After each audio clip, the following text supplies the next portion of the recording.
খুলেছে সুন্দরবনের দ্বার, স্বস্তি ফিরেছে উপকূলে। বৈধ পাস নিয়ে প্রবেশ করছেন সুন্দরবনের পাশে থাকা উপকূলের মানুষ। এই সাতক্ষীরা জেলার শ্যামনগর থানার মানুষ দক্ষিণ উপকূলে। আমরা এই জঙ্গলের সাইডে বসবাস করি। বিগত 3 মাস পাস বন্ধ থাকার কারণে আমাদের ছেলে মেয়ে লেখাপড়া, অসুখ বিসুখ, নিজের সংসার নির্বাহ করার জন্য আমরা খুব কষ্টের পড়েছিলাম।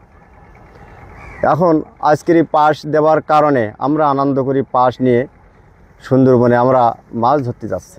অনেক হয়ে গেছি, মেলা ছেলে মেয়ে নিয়ে খুব কষ্টে আছে। এটা সুন্দরবনে যাই মাছ কাঁকড়া মেরে যদি কিছু যদি অর্জন করতে পারেন দিয়ে কটা শোধ করতে হয়, তাহলে একটু ভালো থাকতে পারতাম। দীর্ঘ প্রতীক্ষার পর এবার সুন্দরবনের ট্যুর অপারেটর ও ট্রলার মালিকরাও হাফ ছেড়ে বেঁচেছেন। তারাও সুন্দরবনের উপর নির্ভরশীল, অনেকেও আবার অগ্রিম বুকিংও নিয়েছেন।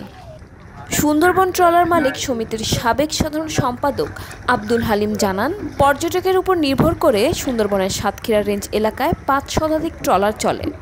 এই 3 মাস পরে আমাদের পাস দিচ্ছে, তো 3 মাসের জন্য আমরা 3 মাসে অন্য দেশে কাজকাম করি খাতাম।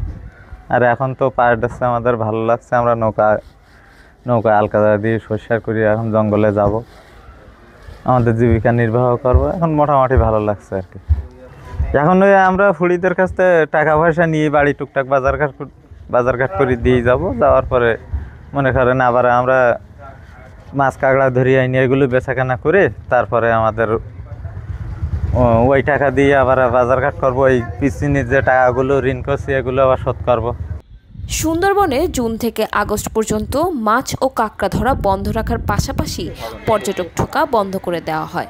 এ সময় তাদের প্রায় 1000 ট্রলার চালক ও শ্রমিক বেকার জীবনযাপন করেন।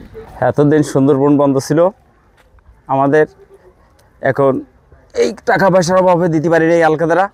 এখন এই টাকা পয়সা ফুরিদের কাছ থেকে নিয়ে আলকাদারাটা দিচ্ছি, দিয়ে এখন এই শুকাবে, তারপর আলকাদারা দিয়ে শুকাইয়ে সুন্দরবনে যেতে হবে। একটু ভালো লাগতেছে, এখন এই পাশ খুলেছে, এখন এই সুন্দরবনে যেতে পারবো, আয় করে সংসার নির্ভর হবে। হ্যাঁ, সংসারের লোকজন একটু খাইতে পারবে ভালো। আমাদের 3 মাস বন্ধ ছিল, এখন আমাদের খুব কষ্টের মধ্যে দিন গেল। এখন খুলিতেছে, আমাদের খুব আনন্দ লাগতেছে। এই যে ধরেন একদিকে তো খুলে দিয়েছে সুন্দরবন, অন্যদিকে সুন্দরবনের ভিতরে ডাকাতের যে প্রভাব, এই প্রভাবে আপনারা কিভাবে যাবেন? এখন খুব কষ্টের মধ্যে। বৈধ পথে সুন্দরবনে প্রবেশ করতে পারবেন পর্যটকরা।